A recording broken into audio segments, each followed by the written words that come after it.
Je remercie l'envoyé spécial pour son intervention, qui a fait le point sur l'évolution de la situation dans la région des Grands Lacs. Ces derniers mois, nous avons observé des évolutions positives sur le plan politique dans la région des Grands Lacs, des dialogues à intervalles réguliers intervenus entre les pays de la région.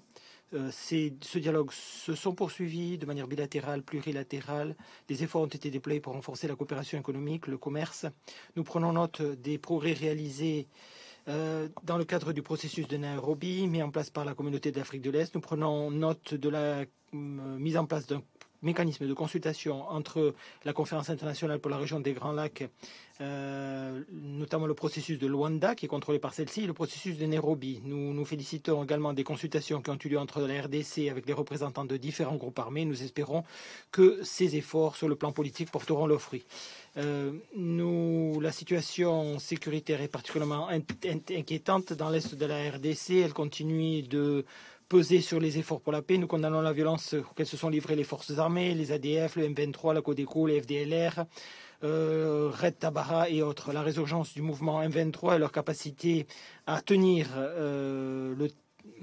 sous contrôle certaines zones ont compliqué davantage la situation sécuritaire. Ceci a eu une incidence sur les relations entre les pays de la région. Nous soulignons la nécessité qu'il y a de faire preuve de retenue, de multiplier le dialogue et de mobiliser la volonté politique pour surmonter ces difficultés. À cet égard, nous soulignons que les engagements pris au titre du cadre pour la coopération, la sécurité et la paix pour la RDC et la région est fondamental si nous voulons arriver à une paix durable pour la région des Grands Lacs. Nous nous félicitons du fait que la RDC met l'accent sur le renforcement des capacités opérationnelles des forces armées de la RDC. Nous prenons note des progrès qui ont été réalisés dans la mise en place du groupe de contact et de coordination qui mettra l'accent sur les mesures non militaires, y compris une stratégie de dialogue avec les forces négatives dans l'est de la RDC. Le succès du programme de démobilisation, de redressement communautaire, de stabilisation et de désarmement serait un élément fondamental qui permettra de veiller à ce que ces processus en parallèle convergent et portent des résultats qui permettront donc de cimenter la réintégration communautaire des ex-combattants de manière à ce que ceux-ci ne soient pas tentés de revenir à leur vie d'avant.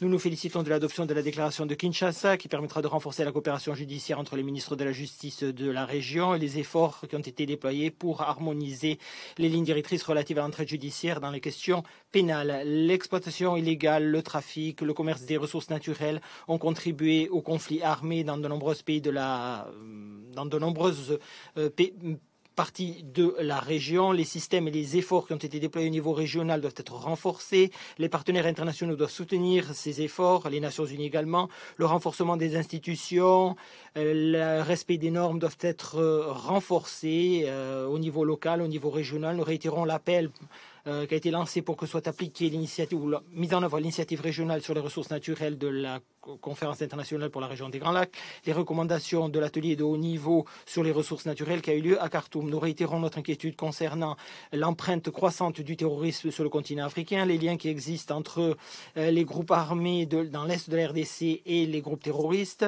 Ces inquiétudes, nous en avons fait part au Conseil pour la paix et de la sécurité, le Conseil paix et sécurité de l'Union africaine. Les groupes armés comme les ADF, par exemple, profitent des réseaux terroristes, ils peuvent se former, se faire obtenir des ressources, y trouver des sources de financement.